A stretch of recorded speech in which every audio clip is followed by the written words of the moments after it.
Shalom, welcome to Zionism Today. Today we're going to talk about how Zionism answers the Jewish question.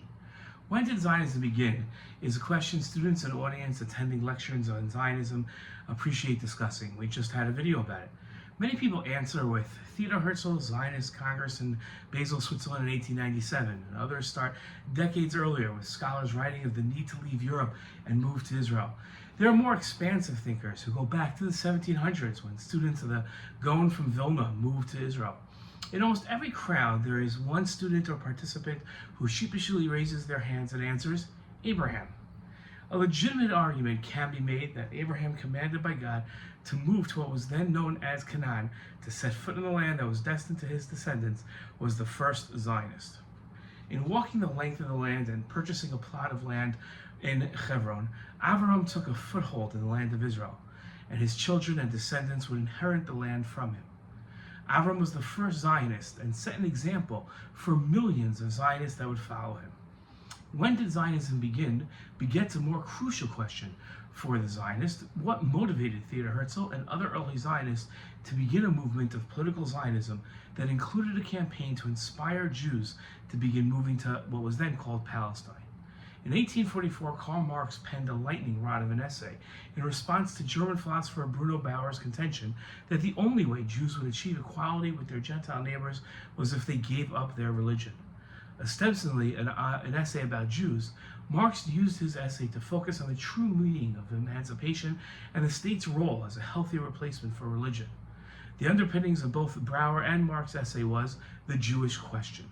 The Jewish question had been asked for 2,000 years, but was beginning to get louder in the late 1700s and early 1800s. The Jew had never been accepted as equal citizens in their host countries.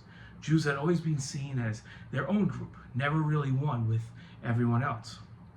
Many times this lack of acceptance was based in anti-Semitism, as Gentiles refused to see their Jewish neighbors as equals.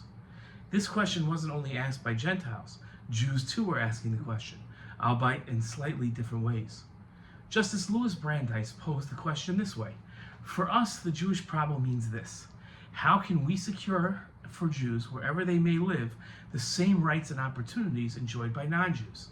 How can we secure for the world the full contribution which Jews can make if unhampered by artificial limitations?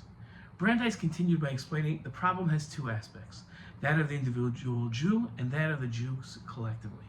In contrast to many who advocated for assimilation or conversion to answer the Jewish question, Brandeis said the following. He said that since death is not a solution of the problem of life, the solution of the Jewish problem necessarily involves the continued existence of the Jews as Jews. Brandeis' solution to the Jewish question was a return to the land of Israel. He wrote that only in Palestine can Jewish life be fully protected from the forces of disintegration, that there alone can the Jewish spirit reach its full and natural component, and that by securing for those Jews who wish to settle there the opportunity to do so, not only those Jews but all other Jews will be benefited, and that the long perplexing Jewish problem will at last find solution. Herzl had echoed Brandeis' answer of returning to Eretz Yisrael as the answer to the Jewish question. In his book, Der Jüdenstaat, the Jewish State, Herzl wrote that the whole plan is, in its essence, perfectly simple. Let the sovereignty be granted us over a portion of the globe large enough to satisfy the rightful requirements of a nation. The rest we shall manage for ourselves. He continued later in his book writing, I think the Jews will always have sufficient enemies, such as every nation has. But once fixed in their own land, it will no longer be possible for them to be scattered all over the world. It can be argued that Zionism is a 4,000-year-old movement that required a jumpstart in the late 1800s as anti-Semitism and hostile Gentile tension began to focus more and more on the Jewish question. As Jews felt hate against them rise and pogroms began with more frequency, a requirement for the Jewish answer to the Jewish problem became necessary.